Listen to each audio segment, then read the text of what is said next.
So welcome, Dr. Lin. Dr. Lin is Assistant Professor in the Department of Geography at the National University of Singapore. He's a cultural geographer interested in mobilities and the infrastructures of moving. And his recent research includes the production of airspaces in Southeast Asia, discursive and technological framings of air logistics in Singapore and in China, as well as labor and automation in 4 of Asia's biggest international airports. So many of these themes you will recognize in his talk today. Dr. Lin, the floor is yours. So much. Let me share screen.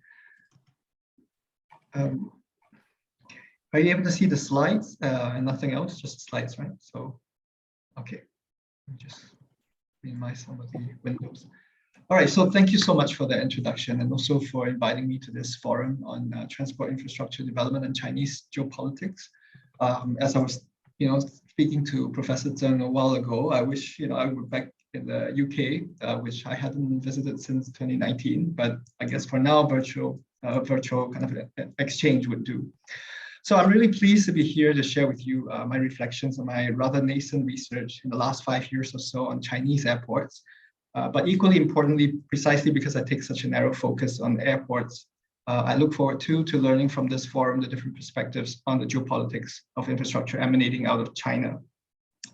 As you might have noticed, I've added a curious question mark in my title today. And in doing so, I'm not just trying to leave the door open to my own research curiosities about the subject, but also to capture a more hesitant valency in our collective conception of Chinese infrastructures and what the PRC is attempting to do or not do with them.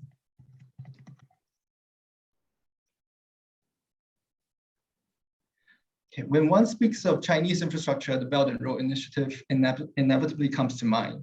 Most commentators would trace the BRI to President Xi Jinping's articulation of the Silk Road Economic Belt and the Maritime Silk Road in 2013 in Kazakhstan and Indonesia, respectively. The idea was shortly after embellished at the 3rd plenary of the 18th Central Committee of the Communist Party as Itailu. And within a year, One Belt, One Road, which is what Itailu means, OBOR was rolling off the tongues of the English-speaking world. But really, this concept was also, I would say, the start of the Chinese state's own grappling with what infrastructure, both overseas and domestic, means to them. As much as conventional media likes to reduce One Belt, One Road and later the BRI into definitive constructs of Chinese expansionism, debt traps, and dominations, China seems to take a more open-ended and sometimes unclear stance to what they really want to do. As an example, in July 2016, the Chinese Translation Bureau suddenly decided that the English name of One Belt, One Road should be changed to the less singular Belt and Road Initiative. New transport and communications projects like cyber connectivity and air transport were co-opted into the fold, as were far-flung regions like Latin America and the Arctic. Tim Summers was perhaps prescient then to write that China's BRI has never been a singular geopolitical vision from the start, but a developing state's experimental response to global and domestic pressures and imperatives. And it is against this less certain backdrop that I want to use the airports that I study to rethink the psyche behind China's infrastructural projects. In particular, I chart through the recent history of 3 major airport developments, Beijing Daxing, Chengdu Tianfu, and Zhengzhou Xingzhen, that have in serendipitous ways crossed paths with my research over the years.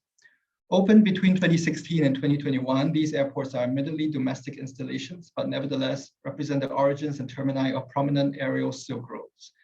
They are brand new, have large capacities, and I think we can all agree with the pictures shown here, are impressive icons of a nation ready to take off economically. Yet these newfound connectivities and enchantments are also blunted by contestations and contradictions. They may seem at first to be intentional for raising China's international profile, but they're also partly petty, pragmatic, locally interested, and reflective of actors only trying to do their best. A good starting point to consider these more humdrum, if not humble, driving forces of Chinese infrastructure projects is to trace the genesis of the airport developments themselves. I take Zhengzhou Xingzhen, or CGO, as my first example. In the early 2010s, when CGO was still an insignificant airport that handled only 85,000 tons of cargo, provincial authorities in Henan sold a blueprint to the State Council to build a 400 square kilometer aerotropolis. The new airport was slated to have an annual capacity of 3 million tons of cargo per year, and that's even more than Hong Kong. This plan later leaned heavily on the nation's One Belt, One Road strategy and rode on the initiative's momentum in order to attain the province's goal of eastward, meaning to the coast, and westward to Europe development.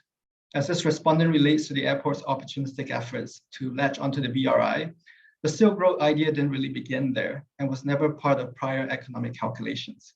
But it was a nifty ideological basis to gain state support and new partners such as Luxembourg's Cargolux. Self-appropriations like this do not only show the plurality of BRI agendas, but also review how subnational actors are prone to jumping onto the BRI bandwagon to steer their own goals.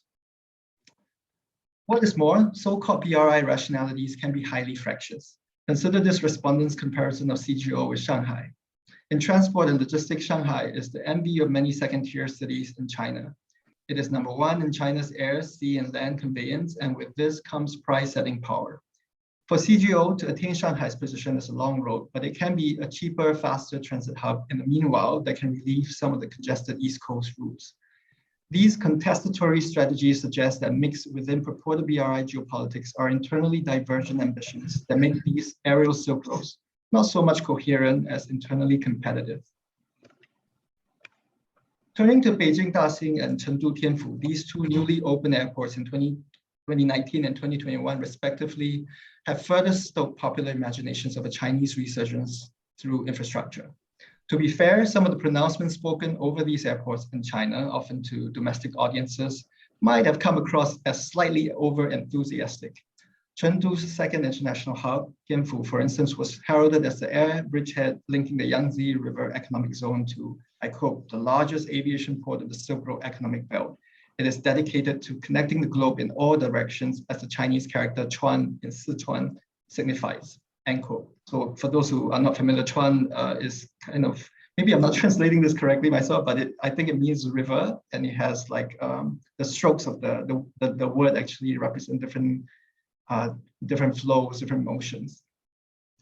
But hidden beneath these pompous descriptions, not to forget its futuristic appearance, albeit designed by French group ADP, is again a subtle provincial desire for Chengdu to take its spot as the rightful transportation hub dominating the southwest of the country. Yet airport planners I've spoken to while making brief mentions of Tianfu often still spoke fondly of the pre-existing Shuangliu airport, making Freudian slips of how the old airport is actually more convenient and well-placed to serve the city. In the capital, similarly over-the-top praises framed Daxing's opening. President Xi himself lauded the airport as a miracle, achieved through unremitting efforts as is the spirit of socialism. As he continued, the airport symbolizes ambition, confidence, momentum, and the realization of the Chinese dream of a great rejuvenation. The airport also features state-of-the-art smart self-service paperless check-in and e-gates to provide passengers with higher operating standards. Through the use of such automated technologies, Daxing aims at becoming, in a paraphrase here, a world-class benchmark-setting airport that is safe, green, intelligent, and people-oriented, demonstrating the wisdom and strength of the Chinese people. So these are kind of the words that are being used in this marketing. These effusive benedictions are so easily extrapolated to mean a China taking over the world by infrastructure miss the limitations and contradictions that people closer to the ground must know. In a recent interview done by a research member in my team, a member at the airport shared that an aging China is a contradiction to the high-tech gloss of airport developments. Old people, if they encounter a robot, they feel that it is too much trouble, they rather find a person. They will ask about the interface for a long time, and no matter how organized the guidance is or how clear the visuals are, the attitude and decision is often the same, they reject it. Reasonably, such scenarios of user technology mismatches can be expected in other places where China has invested in similar projects, including overseas from Addis Ababa to Phnom Penh.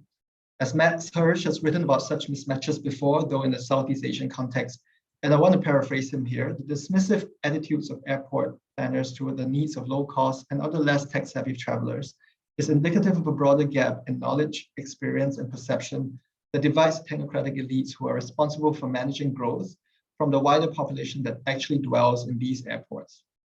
In other words, infrastructure can and often fall short of their promise, and one ought to put China's famed BRI projects in that light too, not as a plot imagined from the start, but experimental ways of making links with the world.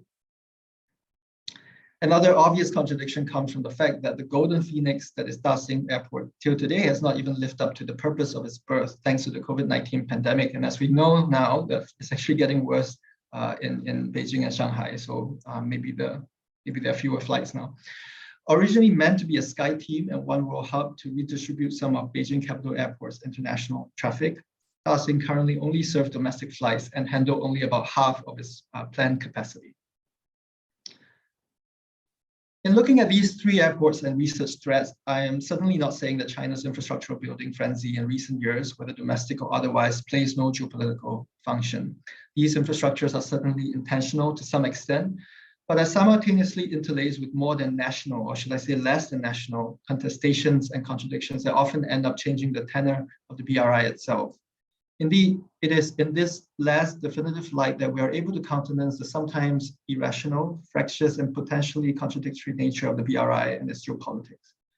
Many commentators like to paint the BRI as some hegemonic Chinese project that is seamless, calculated, and menacing. But like any other infrastructure, and I would say like any other power in the world attempting to connect with others, the BRI as a coherent notion is merely an unfortunate distraction from the many trials and error that China and its countless actors are undertaking to organize new economic flows for its wished for development. Admittedly, this talk has focused only on domestic infrastructures, but it is hoped that the local opportunisms, people's reactions, and external events broached here could inspire similar understandings and further study into the messiness of the BRI and the limits of its draw. By extension, Chinese geopolitics predicated on infrastructure needs to be situated within these overlapping and anti-geopolitical practicalities as well, lest its geographies become deadened and reduced to one unhelpful suspicion of what China wants. Thank you.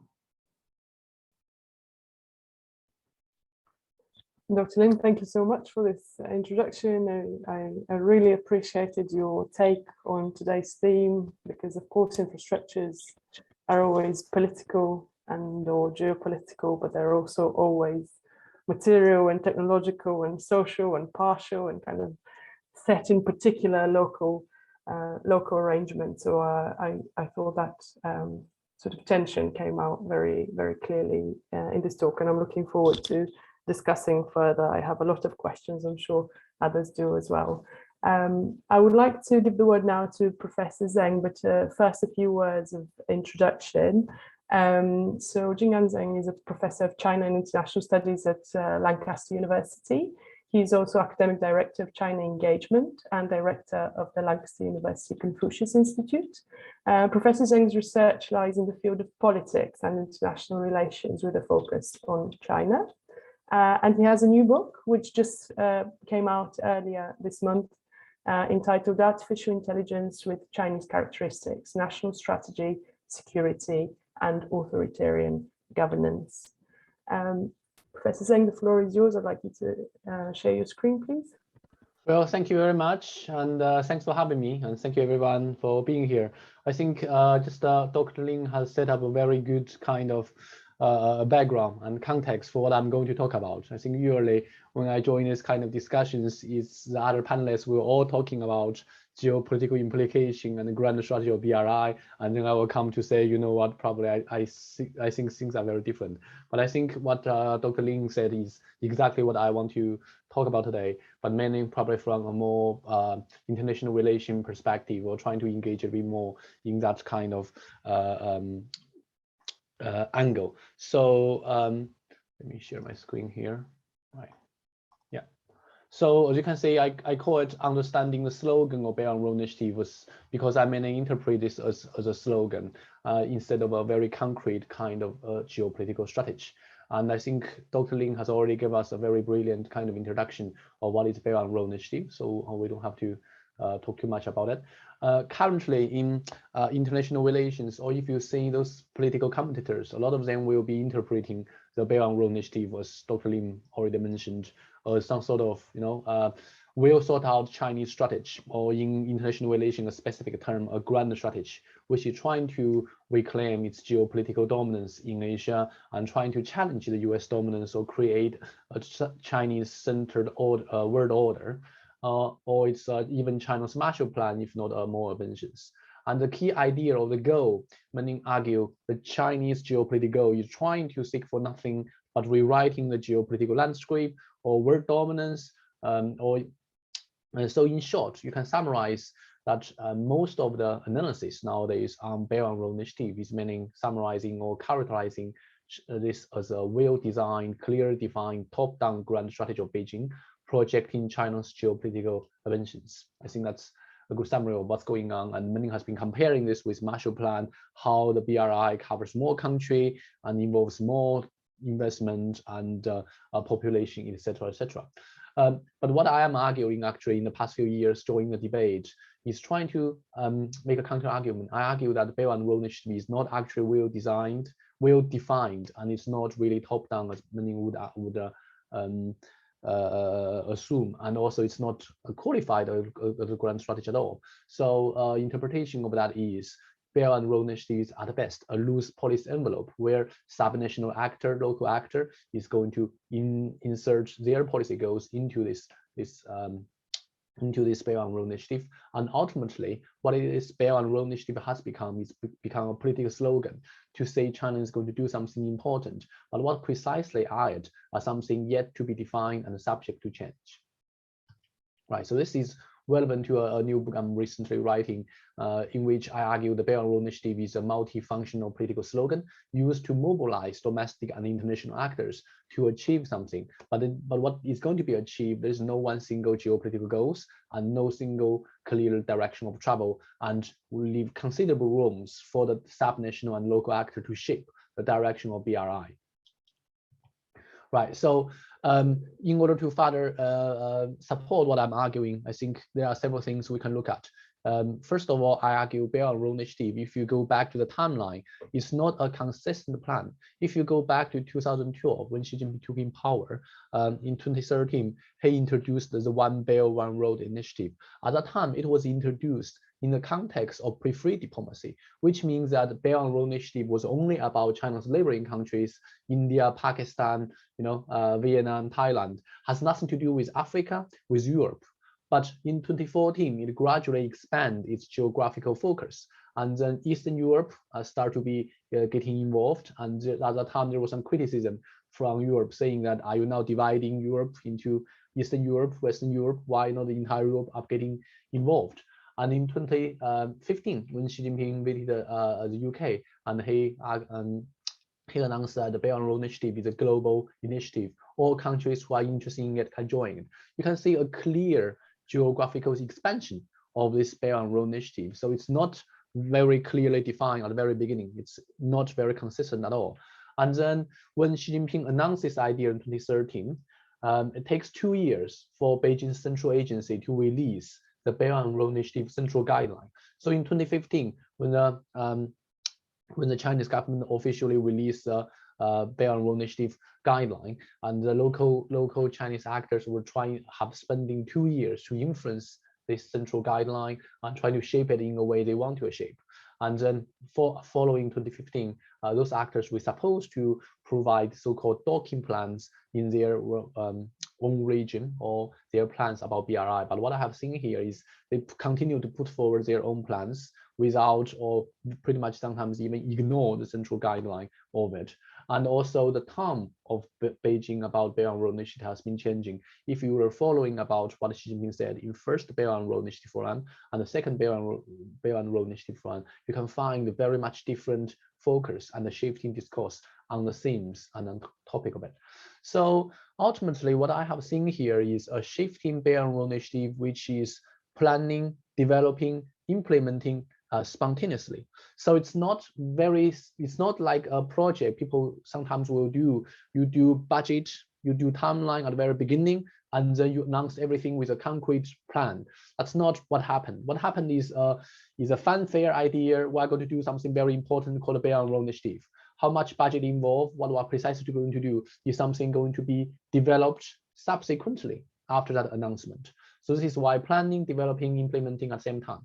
And this involves, for example, the list of BRI country involved has always been changing. You have seen a 65 country list, but that's media reported. Chinese government never come to confirm who is in, who is not. Regarding the thing of the project funded, again, there's no official list. Regarding the overall amount of funding involved, it's most of the media trying to say how much over 1 trillion, 2 trillion, but there is no official figure. Why is that? Because there's no official list of what can be counted as BRI, what cannot counted as BRI. So it's very difficult to get that number or the overall budget. So if BRI is not consistent, is that coherent, at least domestically? I think Dr. Lin have already been addressing part of this now, but I want to focus on how Chinese state-owned enterprise, provincial governments, and private sector has been competing with each other rather than march towards the same direction Beijing wants them to do to achieve some sort of geopolitical goals. One example of that is if we assume there is one Belt, one road, you would assume one starting point, one ending point. But actually, there's no consensus about that. What I have seen here is many belts, many roads. Out of 34 provincial units, many local province claim they are the starting points. So we have a few starting points, dozens of bridgeheads, dozens of centers in China, purely reflect the Chinese style of federalism, which is there is a long literature on that in China studies. And one specific example relevant to infrastructure and transport is Chongqing and Chengdu's case. Chongqing is where I was born. I would support my local governments, but people in Chengdu would say something different. So Chongqing first initiated Chongqing-Xinjiang Europe Railway and considered that as the way to Europe. But very soon, Chengdu has launched their own version of the EU-China kind of transportation called Silk Road Chengdu Europe Express Railway. Chongqing government was not happy at all. Some of them even go to the central agency in Beijing saying, why you approve this? We should be the exclusive one. Now, for those who are not very familiar with the context, Chongqing and Chengdu, they are very close to each other. And Chongqing used to be part of Sichuan, and there was always some competition between these two cities. And you have seen two figures in this photo. On the left was Chengdu's version, in which Chengdu is a starting point linking across Central Asia to Europe, and Chongqing was left out, not included in the so-called Silk Road Chengdu Europe Express Rail. And similarly, on the right one, you can see the starting point is Chongqing, which Chengdu was not mentioned at all. And it's just simple one example of showing you how these two cities has been competing with each other in this version. And they are not the only competitors. You also got Zhengzhou coming and saying there is a Zhengzhou Europe blockchain, which has similar functions. So the point I'm emphasizing here is there is considerable domestic competition and lack of coherence regarding China's plan in Belt and Road Initiative in every single bit of it. So this is why I think BRI is more of a slogan, which is to signal about China's rising is going to do something important. And what precisely going to do, or the slogan is subject to change and open for interpretation. And you got people doing a Belt and Road, Buddhist Forum can call them supporting BRI. You got soccer game can be linked with the Belt and Road Initiative, and then a new flight to Chongqing, and then now part of expansion of Belt and Road Initiative. Those are just different ways for local subnational actors or non-state actors just to try to make them relevant for different reasons. So what's the current debate? I think what I have just laying out and what just Dr. Lin laying out of lack of coherence, lack of consistency of Chinese plan has been well noted by Beijing and in China. There is a heavy debate within China. What will be the future of BRI? Should Beijing make it more institutionalized? So that would mean in order to make sure that there is more consistency, you need to ensure there's more coherence. The BRI should be moving towards more institutionalized way. So call it more single one idea, coordinated idea. So that would require, for example, one single department entry, which is powerful enough to coordinate Belt and Road Initiative kind of actors, and in order to develop one coherent and clear, consistent Chinese plan. However, on the other side, some argue we shouldn't be doing that, because if we are doing that, the BRI will be considered as a real geopolitical strategy, which will need to more resistance from other countries. So we should keep it like an open initiative in which, yes, it's fine. It's okay to be lack of coherence. It's okay to be lack of consistency. After all, it's initiative. What do you expect from initiative? Initiative is different from strategy, right? So you can see the kind of debate on both sides, and both of them have a point, in my view.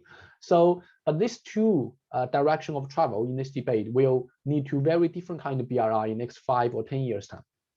If the BRI is moving towards more like a coherent, consistent Chinese plan, then we're going to say how the top level design in Beijing is going to fall out, which will have very serious geopolitical implications following Beijing's roots. But then if the BRI is kept as a vague open initiative, as a slogan, then what we have seen, what is really shaping the Belt and Road Initiative is a bottom-up manner driven by local and subnational actors, which means that local and subnational actors have considerable room and influence to shape what will be the future infrastructure of Belt and Road Initiative. It's not going to be strategic. It's not going to be, as Beijing planned. So we have also seen the considerable development of BRI from the new second Belt and Road Initiative Forum, which now China trying to position BRI as an open multilateral platform cooperation and trying to downplay the unilateral geopolitical nature of Belt and Road Initiative. In Xi Jinping's opening speech, it focused a lot more on broad principle of cooperation, consultation, and trying to address the international concern of Belt and Road Initiative sustainability, corruption, and standard issue. I think there is another debate regarding whether Belt and Road Initiative is a trap or a dead trap or not. But if you are following the state transformation analysis of also and my analysis, I think that argument is unfounded at all. But we can leave that for Q&A. So ultimately, I think on the one hand, I have seen there are some efforts to strengthen multilateralism in the BRI, trying to focus on more of the role of international actor and host country. On the other side, some people were trying to say we should make Belt and Road Initiative more coherent in order to serve Chinese goals. And also we cannot forget about the pandemic. I think the pandemic has been leading a lot of changes. In the past, connectivity seems to sound like a good idea. And with the pandemic, probably it's, I think the good feeling of that is gradually fading away. So China is more, instead of focusing on heavily infrastructure building, I think a lot of BRI discussion now focus on digital infrastructure and health Silk Road, focusing on how countries in Belt and Road Initiative can work together on the health issue. So that's a very interesting and important kind of dynamic for the Belt and Road Initiative. And we have to bear in mind the pandemic is having a serious consequence on Chinese economy. How much China can continue to invest in this infrastructure project is something we should bear in mind. We should assume that is going to take place. So very quickly to summarize, what does this mean or how we are going to respond to the BRI? I would like to echo what just Dr. Lee mentioned. We should, I think the West shouldn't be overreact to Belt and Road Initiative or to see a sinister deliberate design behind every Belt and Road Initiative related development, because it do not exist. And also, if you really want to benefit from Belt and Road Initiative or trying to, for company, corporate or governments, I think it's important to understand risk and opportunities and trying to find a way to benefit from the way how Belt and Road Initiative has been interpreted and implemented differently by different Chinese actors. This would mean engagement with activist province, engagement with Chinese company and banks will provide opportunities for governmental and corporate actors to engage with those agencies, shape their conducts, which can secure a truly win-win situation. So I think I'm going to stop here. And if you want to know more about what I just said, all those points, here are a list of where you can find more detailed points of those what I just made in my recent writing. So thank you very much. Thank you very much for this excellent talk. It's such an interesting perspective, and it really makes me wonder how to engage with the impact, how to evaluate the success or failure of something that seems to be so flexible and fluid and so, as you say, open to interpretation.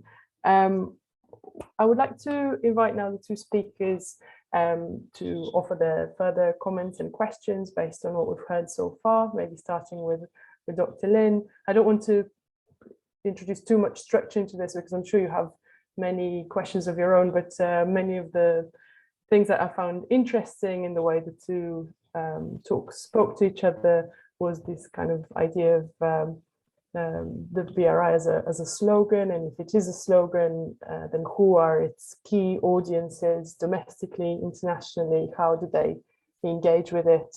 I was also interested in the different transport modes that are covered in the BRI and how they relate to each other. Obviously, we spoke about air transport in airports, but also maritime transport, road, rail, maybe also in relation to the question of sustainability that Professor Zeng raised, and maybe that's something that we can address. And of course, the impact of the pandemic, as you said, that seems to be changing a lot of things. Of course, geopolitics on a global level is changing as well. So I'd be very interested to hear your thoughts on these and any other questions. Dr. Lin. Yeah, I suppose I can start first. So thanks to Prof. Zeng for the talk. So I mean, admittedly, I've kind of looked at this from a very, I mean, I didn't write this as a BRI project, but from the airports that I studied, this kind of came up and people were talking about Area Silk Road. So obviously that's kind of an elephant in the room that I couldn't hide from. And I was glad that Professor Zeng mentioned something about the history, I think at the start of the BRI. So it actually is an idea that you can kind of connect and thread through before 2013, even though that's kind of like the official start of the initiative. But prior to that, even in the time of Jiang Zemin and all these other state leaders in China in the 1980s, there were all these ideas of westward expansion and the development of the non-coastal regions and so forth. So I guess it's a little bit rooted in that as well, if I understand it correctly. And if I may ask a question, I think the idea that the BRI is sort of a slogan policy is really interesting. And you can kind of see that is its effect because it's so flexible, right? It seems to be anything that local officials or national officials, how they want to mold it to be to fit whatever they want to develop at the time, whatever suits the context and environment.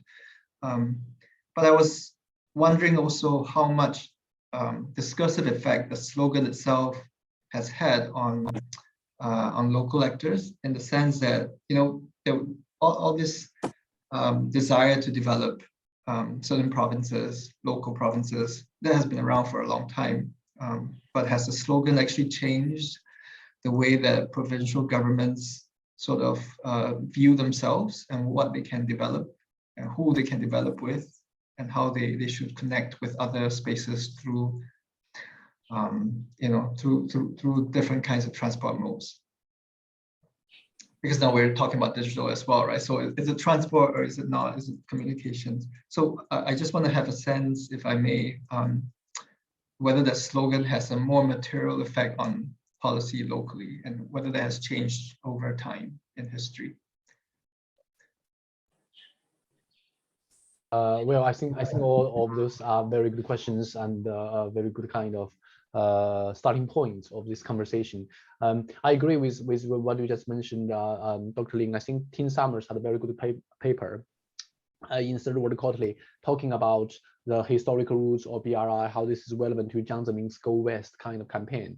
If you really compare that, you find a lot of kind of similarities between Jiang Zemin's Go Western campaign or Great Western Development Campaign with the Belt and Road Initiative. This is why at the very beginning, a lot of Chinese scholars or Chinese even officials, but interestingly, you find those officials in the western part of China, they were saying the Belt and Road Initiative is upgraded version of Go Western campaign or international version of Go Western campaign. So because their province is going to benefit from it, so they want to make all those links and things like that. So I completely agree. I think there are historical roots of that, and make the Belt and Road Initiative linked with it. And also, it's not only about the slogan of the Belt and Road Initiative is linked with the history, but if you see the project proceed, there are a lot of projects, Belt and Road Initiative projects have historical roots as well. China and Pakistan Economic Corridor, for example, now branded as a flagship project of Belt and Road Initiative. That is not new. That is not a project being discussed after 2012. That is the China-Pakistan Economic Corridor has been discussed for decades before the Xi Jinping introduced the Belt and Road Initiative. So the point I'm making here is a lot of project Belt and Road Initiative has been happening, all the discussion of that at least is happening in the past. And there's already a plan to make those happen. but now with the slogan of Belt and Road Initiative come forward, and then they will link that with a Belt and Road Initiative to make it relevant, to get support from the central, saying, you know, we were doing this to support your agenda, but actually with or without Belt and Road Initiative, probably most of those projects will go ahead anyway. So that is a kind of branding of how local actor has been, I think, communicate or trying to support, trying to appear to support central agenda in order to advance their own. And that's just a way of mobilization in China. And regarding your question of how this happens, I think it's a very interesting question that China studies literature has been working on. And most of it focusing on central-local interaction, right? How central actors, especially after reform and open up, when local province, since Deng Xiaoping's reform and open up, has been given considerable economic power for discretion, to make discretions and to rely on their own to develop their local economy. And they have considerable kind of independence or considerable power to decide a lot of things, at least financially. This is why we call it Chinese style federalism. So this dynamic of central-local reaction, how has been shifting, has always been a very interesting kind of this topic that a lot of scholars has been focusing on. And seems to me, at least for the slogan part, I think a slogan of Belt and Road serve for several purposes. And one audience obviously is domestically. You're trying to tell domestic actors, especially those state-owned enterprise or local province, saying that we're going to do something very important. And this is relevant to infrastructure at the very beginning and for that idea. And it's a mobilization process. And I also view this as a power signal. You signal that a new leader comes in, and the new leader have new ideas for the world and for China's foreign relations. Are you with me or not? So what is happening locally is also a loyalty demonstration kind of display, and trying to say we all support this new leader with these new ideas. It's fantastic. And then what we're going to do precisely is A, B, C, and D. But those A, B, C, and D will be something probably already planted with or without this idea comes in. So I think that slogan have that kind of effect of mobilization, and just to show new leaders. I think it's so this is, to me, Belt and Road Initiative is Xi Jinping's way to step out of the shadow of his predecessor, saying I have new ideas for China's relation with the world. This is we're going to do this Belt and Road Initiative to make sure everybody benefits. So, and the local actors come jumping, as you mentioned, the bandwagon and saying we all support this. This is fantastic, and we're going to do A, B, C, and D. So I think that's a way, and also it's also a signal internationally that China is going to do something important. So when the Belt and Road Initiative is announced, China is an important country. We want to be treated importantly. So do you want to join or share the benefit of China's economic rise?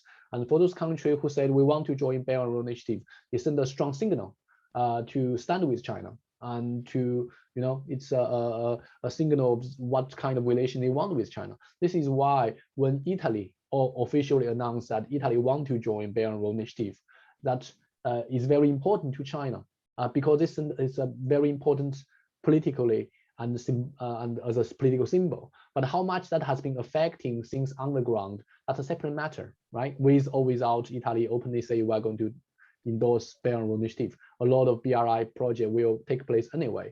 But I think it's politically important for Beijing to secure this kind of support. So I think that's the slogan of that. To me, the audience is both domestic and international, and this is relevant to also the question being asked, Anna asked about the geopolitics of it, right? If you think about it, the BRI was at the very beginning part of it, the geopolitical, if you want to focus on strategic part, is to counter Obama's TPP. And that's very old, right? We got Obama, and then that's TPP, and then Donald Trump, and then the TPP is already gone, and then now. So the BRI was designed in a very different context if you want to look at geopolitics part of it. And now, which that context is no longer that much relevant. At that time, it was TPP, on the right side of China, Japan, and then Asian Pacific, and then China feel we're going to be surrounded, so we have to do something with the Central Asia and on the west side of China to make sure we linked with the world. So we have the Belt and Road Initiative plan. But that context is completely gone. I mean, although US-China competition is still there, but then Obama is just a president before president, and then Trump, and then so that geopolitics is gone. So the point I'm making here is, again, the Belt and Road Initiative is a shifting and evolving idea. Many of its geopolitical impact and things are different, and its themes are shifting as well. So this is why now a lot of BRI discussion focusing on digital BRI, Silk Road, health BRI, and infrastructure BRI. I think that's in my observation in China. I was in China last year. My observation was that much less discussion about infrastructure BRI overseas, because A, it involves large amount of budget, and B, regarding connectivity, is not that much of physical connectivity, is that much of a thing in the pandemic time.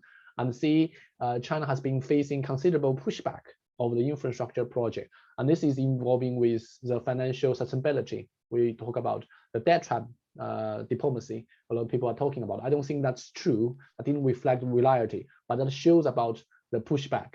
And China should be doing things, differently. And also environmental sustainability. When you do those big infrastructure projects, how much environmental sustainability have you considered?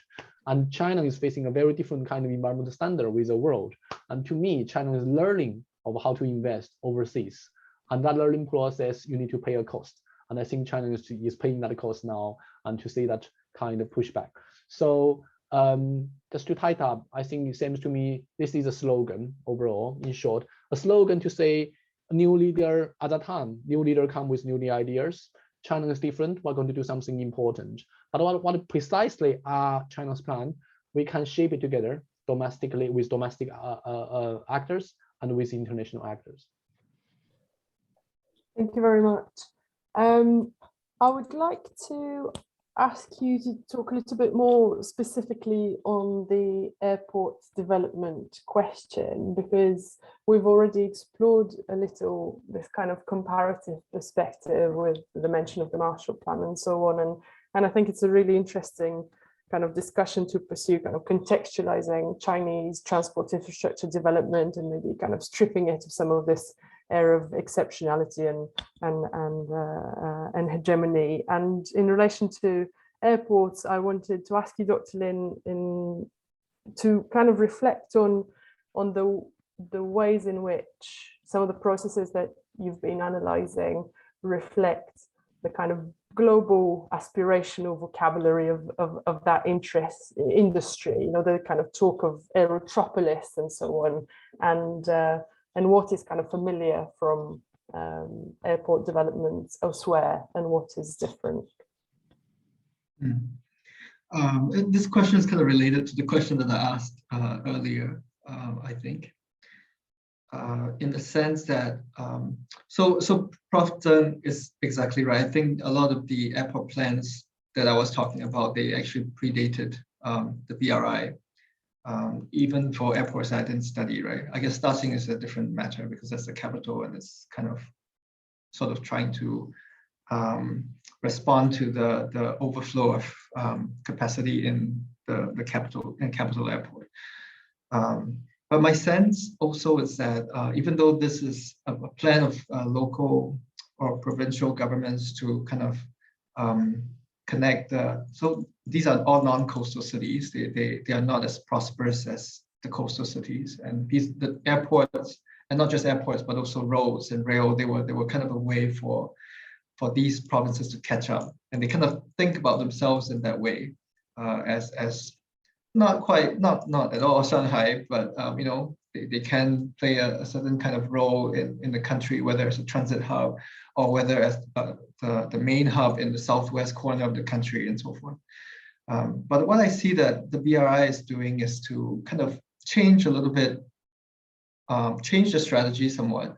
So at times it was a little bit maybe more modest, but the BRI has kind of enabled them to imagine outside what they could at that time. So because they were talking about Europe and all that. So a lot of the countries or cities that they wanted sort of services to be mounted with would actually be quite strange choices. So we have things like Almaty in Kazakhstan, Kuala Lumpur, Chengdu had a service. I think it's has been axed already. There was a service that flew from Zhengzhou to Yinchuan, which is a city further west in China, connecting to Dubai. So it's kind of connecting the Islamic route. So it's kind of reflective, I think, of the BRI because of the Silk Road and all this, romanticism about caravans and all that kind of history. But that was not something that those cities had in mind in the past. But it was because of the BRI that all these came forth, and it became possible to imagine it that way. Although, as Prof Zeng was saying, whether it's practical or not is another matter. So a lot of those services, they found out that there's actually not a lot of traffic between those cities in the first place, and they had to kind of withdraw them, find new partners, and so forth. Did I answer your question? Yes, thank you. That's great. I want to ask you if you have any kind of closing comments in relation to responding to each other's talks before we move on to the Q&A with the audience. I see that questions are already coming in. That's really fantastic. Please, if you have a question, pop it in the chat, and there will be an opportunity also, hopefully, if we have enough time, to unmute yourself and speak to the presenters. But in the meantime, put your questions in there, and I'll read them out after I've given one more chance to Professor Zeng and Dr. Lin to respond to each other's points. Yeah, well, I just have one quick question followed up with what Dr. Lin mentioned. I'm wondering, so how the pandemic has been affecting all the China's airport kind of construction. As you know, although domestically you can see that a lot of airlines are still taking place, but still China's air industry has been suffering significantly from the pandemic, especially China's zero COVID policy. And there's not much of international travel in China at all. I think it is now only 5% of its pre-pandemic kind of volume. So when all those kind of local governments build up those airports and those things, how this has been affected of local finance, and then how the pandemic is hitting those kind of plans? Yeah, so thanks for the question. That's a really great question. Obviously, I've not been able to, because I'm not a national, so I couldn't go to China to follow up with respondents. But I guess inevitably the airports would all be under capacity or underserved now. But what I think is quite interesting is that because of the pandemic, the central government actually took back quite a bit of power in terms of the international flights that were available. So I don't know whether you are aware of this framework. It's actually a UN framework from the 1940s regarding air rights. So to fly internationally, the two countries, or sometimes more than two countries, they have to agree on being able to mount that flight in terms of the frequency, the number of seats, what kind of aircraft, and so on and so forth. And during the pandemic, the central government in China actually, I wouldn't say they withdrew, but they didn't allow flights to take place as normal. So a lot of those air rights were given first to Air China. I think it's mostly Air China, and to a lesser extent, China Southern, China Eastern. And sometimes there was a complete exclusion of foreign airlines to fly to certain Chinese cities, to Chinese cities. And what's interesting in Singapore is that I don't know. I mean, I don't know what the arrangement is. It's kind of definitely secretive. But what I've observed is that Singapore has been able to sort of negotiate a way to funnel some of the usual traffic to China. Now that they are not able to fly directly to China, they've been funneled through Singapore in certain instances. So I think, for example, the Olympics that just took place, Singapore was kind of the sort of one of the big hubs to fly international guests to Beijing. So there has been, so in terms of the local airports, I guess international traffic has been decimated, right? And in terms of control over air routes, that has been kind of taken, that the central government has taken back a lot of that power, it seemed. But I mean, we're all not sure how long it's going to last. A lot of people are saying that they never expected China to be in this lockdown for 2 years and still running. But it's something to watch, I guess.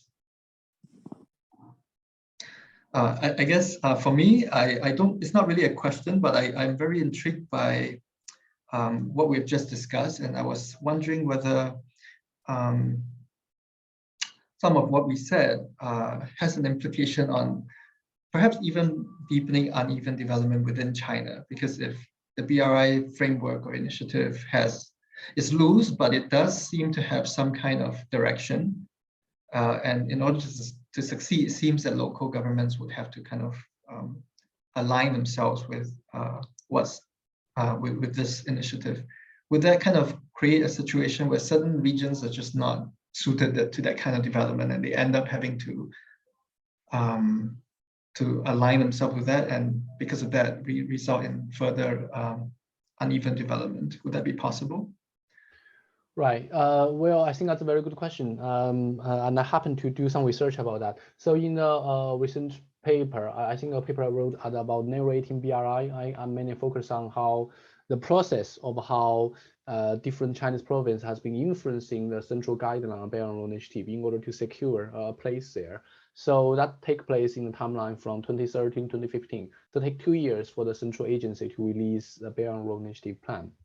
And different Chinese province has been, lobbying the central government just to say we should be the center, or we should be the bridgehead of the BRI, because if the more relevant you are, that would mean more support from the top. There'll be financial support, different kind of support that. And I happen to look at Jiangsu's case, which is very interesting, because at the very beginning, Jiangsu was given a very important role in the draft of BRI. They were invited to all the kind of workshop to shape BRI. And in Boao Forum that year, Jiangsu province was given a spotlight. And Jiangsu had all the fantastic plans of how Lianyungang, one of a key port of Jiangsu, is play a very important role in this BRI plan and link it with the rest of the world. But it happened taking place that Jiangsu was completely left out in the document. So when the Central Agency of Beijing released the vision and action document, there are basically three types of province. One kind of province which is very central. So the name of the province and the city of province are mentioned in that document. The second type is your province name are not mentioned, but some of your city are mentioned. And third type is none of your city nor your province name are mentioned. And Jiangsu happened to fall in the third category, which Jiangsu province was completely unhappy about. They got some kind of open discussion, even some Jiangsu media saying that the plan was unreasonable. But what happened? Jiangsu continued with its BRI plan and saying, I don't think this document is right. We will refer to Xi Jinping thought. So when Xi Jinping visited Jiangsu in 2014, said Jiangsu province is the intersection point of BRI. They said, Xi Jinping said we are important, so we'll continue to go with our plans. So you can still see that kind of, central local actions going on. It's not like central said we're going to do A, B, C, and D, you do this role, that role, and the local will completely do it. I think there is a bargaining process. And in some cases, the local will just do what the central do, if it also benefits the local province. But in some cases, the local province probably will try to continue their plan, maximize it, or sometimes ignore or even challenge the central guideline. So you can see very different kind of reactions from the local. And go back to the question you had at the very beginning of how this slogan works. I think it's just interesting dynamic of central-local interaction. Thank you. That's really fascinating. Brilliant. Thank you very much. I suggest that we move to the questions from the audience. So I'm just going to read them out, and if you have anything to add to your question or I have misrepresented it in some way, please jump in. The first question is from Labib Azouz, who is one of my colleagues here at the TSU. And Labib wants to ask, potentially maybe more to Professor Zeng, but I might be wrong. The BRI initiative comprised several countries in its scope, and these are changing. For example, new countries are joining and others are opting out. Does China take into consideration the political stability and or the financial capability of countries that may join? What is the criteria for selecting these countries? Right. My immediate answer would be I don't know any country who are kind of opting out. At least China wouldn't say any country is now not part of BRI. That wouldn't be politically or diplomatically the way China would be doing it. So China's message is now anybody who are interested in it, you can be part of it. And there is no official list of who is in, who is out. So, but the question per se you are asking is how has China been evaluating that? And then we have to break that question first. Who is China? What is China, right? I think Dr. Lin asked the question of what China wants. But I think we have to unpack the black box of China. China is not one single entity. So is Chinese government. Chinese government is very big. And the one who are in charge of Belt and Road Initiative involves a wide range of Chinese state actors. For example, Reform and Open Up Commission, Reform and Development Commission. You got Ministry of Foreign Affairs, Ministry of Commerce, Ministry of,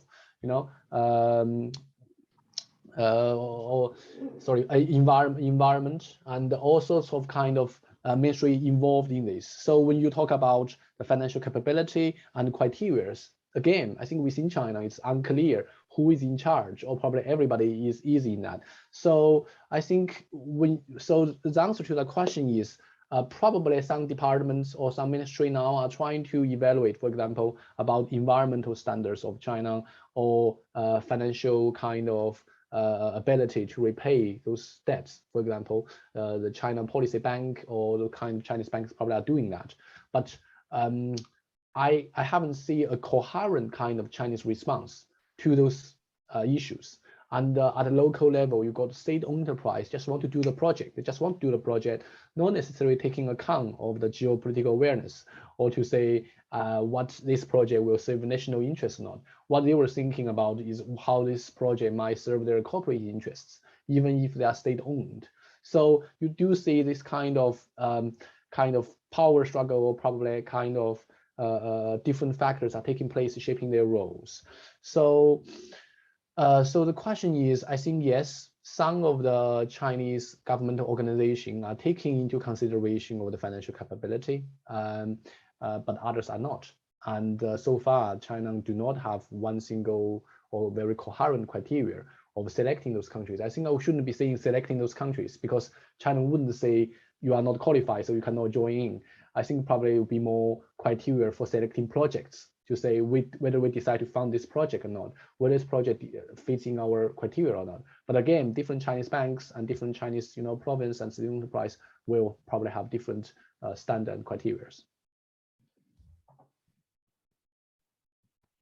Thank you very much for your answer. The next question is from James Dixon, who is also a colleague of mine here at the TSU, and it's about environmental standards. So how in practice does the Chinese government ensure that the more than 10,000 companies that are involved in BRI adhere to sustainable practices in the infrastructure development that they're doing? Are there international standards, Chinese standards, and or standards in the countries involved? And maybe, because I think it's important to talk about sustainability in the context of both of these talks, maybe Dr. Lin, you can also say something about sustainability concerns around domestic airport development, and also how it fits not only in terms of the sustainability practices of the companies involved in building airports, but also how the authorities and stakeholders involved view the role of air travel in the context of sustainability concerns more broadly. Yeah, I could go first. So I guess there are two questions about environmental sustainability in relation to air transport. I'm afraid I'm not very certain. I'm not aware of, or rather, I'm not knowledgeable enough to answer the first one about the local airport sort of environmental standards. I mean, those airports, they seem to be situated in where farmlands used to be. So I guess it's kind of environmental and at the same time also social, right? So a lot of these people had to be displaced. And in terms of standards, I think it's kind of decided upon by the government, where the site is, and they bring in consultants, including American consultants, French consultants, like I mentioned. and those places were just drastically being transformed into airports. So I can only kind of say that much in terms of standards. On the other question on more broadly, how China sees its environmental footprint in air transport, I get a glimpse of that from a couple of ICAO assemblies that I went to. So ICAO is the International Civil Aviation Organization, and they hold a triennial assembly in Montreal. And this year there's going to be another one. And usually in the last 2 decades or so, environmental issues are on the forefront because air transport has been kind of labeled as, you know, this really polluting industry that has not been regulated, especially in the international sector, because there's no international agreement to how to regulate emissions from air transport. And China repeatedly has been on the other side, so they are not in agreement that there should be international frameworks being imposed on China because it is a developing state. It kind of sells itself as a developing state, and it has many air travel needs, and its aviation industry can only grow. So it's kind of unfair, especially with schemes like cap and trade, to kind of use a base year or a baseline from, let's say, the 1990s, because we're looking at a very small aviation industry in China at the time. And in order to grow, so obviously they have to buy a lot more allowances than other markets that have already been developed even at that time. So this is kind of the thinking in China, at least at the central level. It seems that they want parity in terms of being able to develop and grow their aviation industry, and do not want to be disadvantaged by international frameworks. I can't say that there's no local framework for emissions regulation within China. There is a new cap and trade scheme in China now, but that is only, I think, limited to power generation and sort of domestic heavy duty industries. So it doesn't really apply to air transport still. So in a nutshell, I don't think that there's very, very concrete sort of regulation of environmental development in these various transport forms, whether the infrastructure itself or the routes themselves.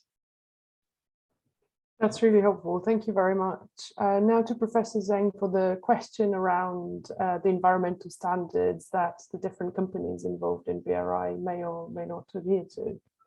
Right. So I think the short answer to the question is, I think the standards are now developing or are planning to be developing. So if you go back to the history, right? So when the BRI was announced at the very beginning, as we mentioned, it is a shifting idea. It's an evolving idea. Just as I mentioned, if you understand the slogan, say China is going to do something important. And what are we going to do? We can decide that together. So it's not something we had thought it through at the very beginning. It's not like China made a full plan of infrastructure project A, B, C, and D, and all the standards at least in the document which it can share. It's not. It's an evolving idea and a shifting idea. So at the very beginning, environmental sustainability or those kind of things are not something clearly planned at the very beginning, at least in 2012. And then gradually, you can say in the second forum in 2019, when Xi Jinping attended and speech, you can find there's a lot more discussion now on sustainability, and which didn't appear in the first one. So this is why you can see a clear distinction. If before 2019, you can say the BRI is more of the unilateral China club, then at least in 2019, Chinese government want to frame it as a sustainable multilateralism platform in which China, share the concern of the host countries, and now we are focusing on the environmental issue.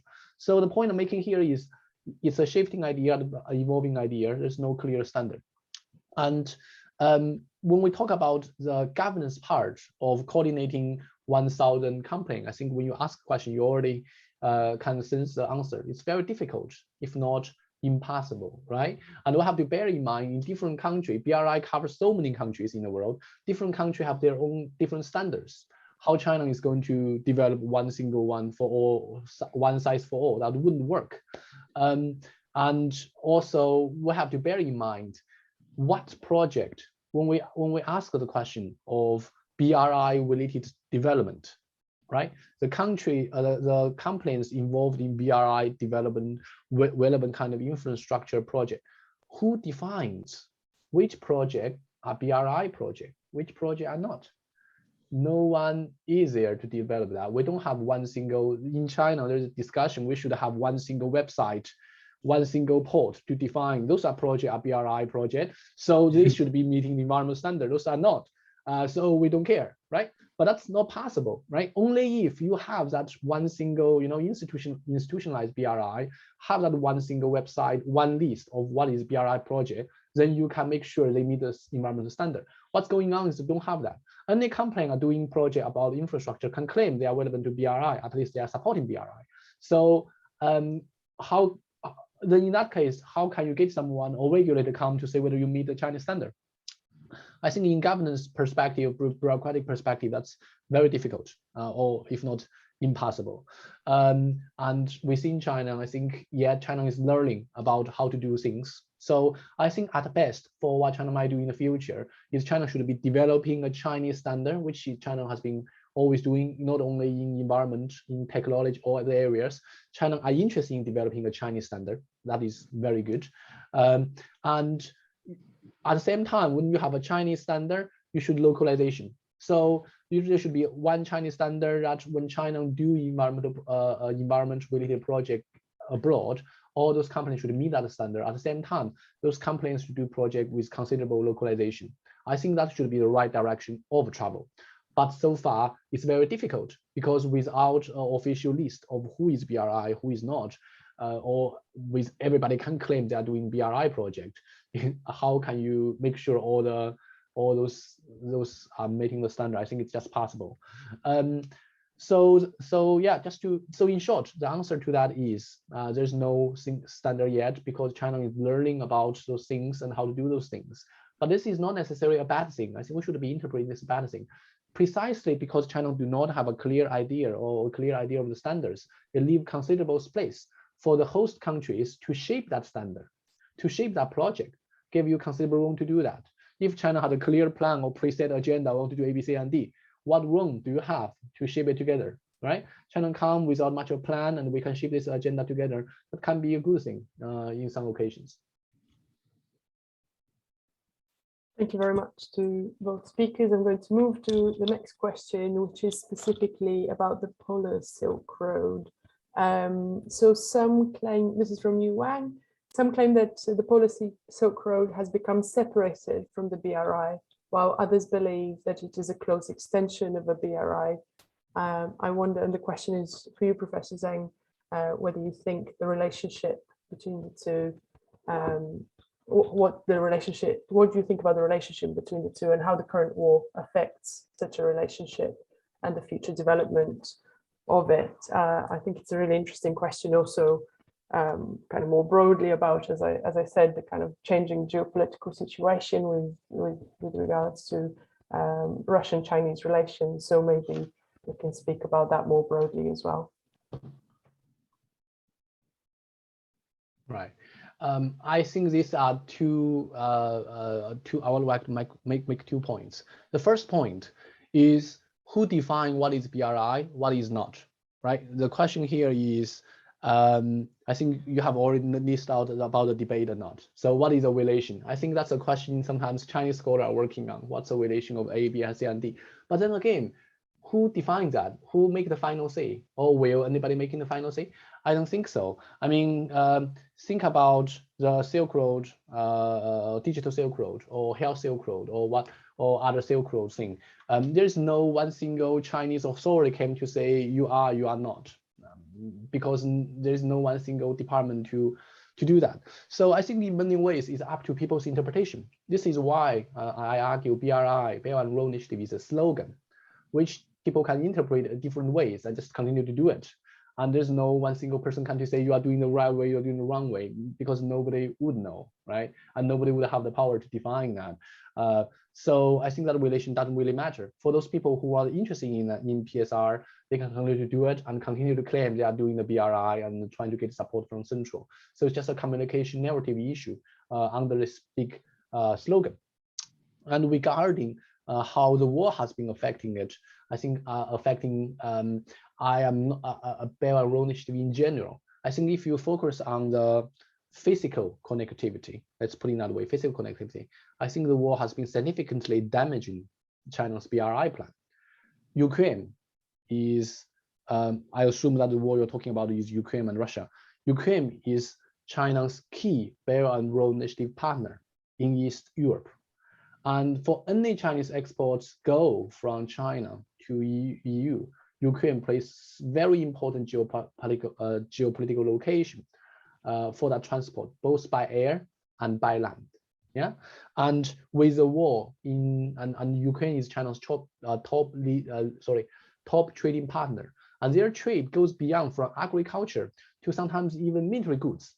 Think about where China get its first aircraft carrier from Ukraine, right? So Ukraine is so important to China, and now with the war, how much connectivity you can really have, and Chinese company has been losing considerable investment because of this war and because of their plan in Ukraine. And also at the same time, you look at Russia.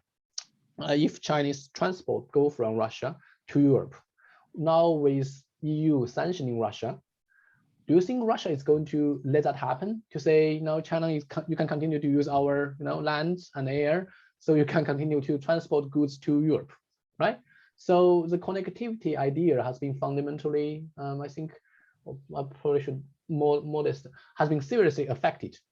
So I think China's BRI plan in general in Eastern Europe has been seriously affected by this war, and for obvious reasons. But what is the future? But the future, I think it's not that pessimistic. Imagine what will happen. The war will end one way or another, 5 years, 10 years. When the war ends, and if assume China continue to keep a neutral position as it is now, where Ukraine is going to get the investment? Beijing. Where Russia is continuing to will get investment? Beijing. So I think after the war, in the short term, I think the war has been seriously affecting China's plan in Belt and Road Initiative. But in the longer run, when the war ends, still, I think the demand will come back. There will still be demand for Chinese came here to build infrastructure, to build connectivity for BRI. So I wouldn't be worrying about that. But I think the main thing here is after 5 or 10 years, how is Chinese economy doing, and whether China is still financially capable to invest. That's another question. Dr. Lin, I was wondering if you could reflect on this question as well. And yes. Apart from the specifics of the PSR and Ukraine and Russia, another question I was wondering about was around the Central Asian region, a region which has dense and complex connections to both Russia and China, and maybe you can say and share any thoughts on that as well, or any aspect of the impact of Russia's invasion of Ukraine. So I was going to respond to that. Of course, not in the level of detail and the sort of finesse in international relations as Prof. Zeng.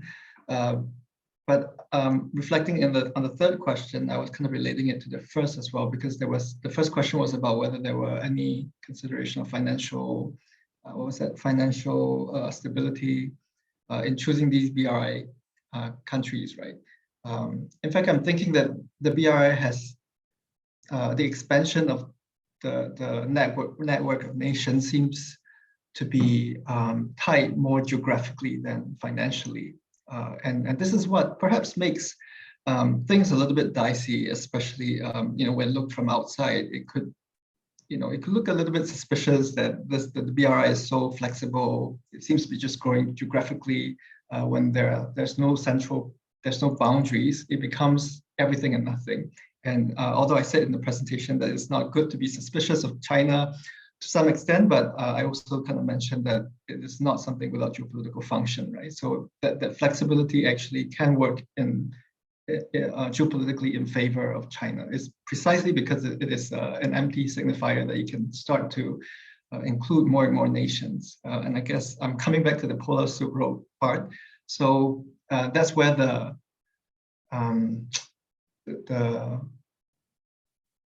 sort of not paradox, but a conundrum lies, whether it is part of the plan from the start, or is it something that was being roped in later on and became kind of almost an unreasonable extension of what was the original BRI. But that's precisely the kind of space that we're kind of navigating between being geopolitical and at the same time being concerned about economic development. Of course, the two are quite related. But my question more is not that the BRI is not geopolitical or it is geopolitical. It's more on whether the Western world, if I can put it in that category, after all, China is also a very big place, is kind of expressing its vision geopolitically in a similar way. I mean, you can think about the TPP is kind of more defined, right? But there has been less defined geopolitical visions from the West as well, including, you know, if you want to go all the way back, you would have things like Monroe Doctrine, or even more aggressively in terms of war, the Bush Doctrine. That is even more vague in terms of which nations you can kind of launch an attack in. And I think this is the game of geopoliticians, right? Which is to be vague, and they can have a slogan or a policy that is so open-ended that it can be massaged to kind of fit into particular geopolitical contexts. You asked also about the war and also Central Asia.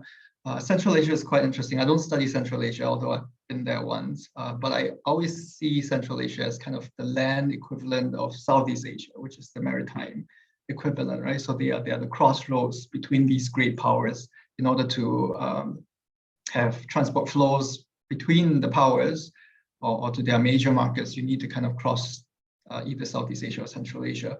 And these countries, and I guess I'm more familiar with the Southeast Asian context, they have their own minds as well. They're not kind of just pawns in the hands of the US or China, but it's been a very difficult, I guess, in the last few years to kind of navigate between the two powers and to want to be like friends to both of them rather than to take sides. And you can kind of see that dynamic being played out in these crossroads, which are also very important transport corridors. And I guess that's just the way the world works. It's a little bit sad that sometimes even things like climate change is being used as a way to manipulate and to disadvantage the other side. And it seems to be another kind of side story that is playing out. Who can develop what and who can grow their traffic fast and who cannot, who has to buy more allowances. And I hope not. I hope that the Ukraine war is not one of these sort of strategies to play between the big powers, because people are obviously being murdered, right, and suffering. Yeah, so that's my kind of reflections from. It's a little bit jumbled. I'm sorry about that, but these are kind of my reflections about from the third question, and also the geographical sort of flexibility or disclarity in the BRI. Thank you very much for this. Coming from Bulgaria, a small Eastern European country, I really celebrate your comment regarding these states that are stuck in the middle and have their own minds as well. So at the moment, there aren't any more questions in the chat. We have a few minutes left, so if anyone else wants to make a comment or ask a question, please do so. You can type it, or if you prefer, you can also unmute yourself and make use of these last few minutes to say your question out loud. And if everybody has received enough food for thought for today, I'm going to close our discussion here. Thank you very much for what has been a truly interdisciplinary conversation, and also one which managed to make connections, even those which were maybe subtler and less obvious and less visible. So I really enjoyed that very much. Thanks again to our speakers, and a final reminder that we have another TSU seminar on the 12th of May. So you are all very warmly invited to it. Thank you, and have a good rest of your day. Thank you for having me. Yeah, thank you for having me. It's been a great conversation. Yeah, thank you.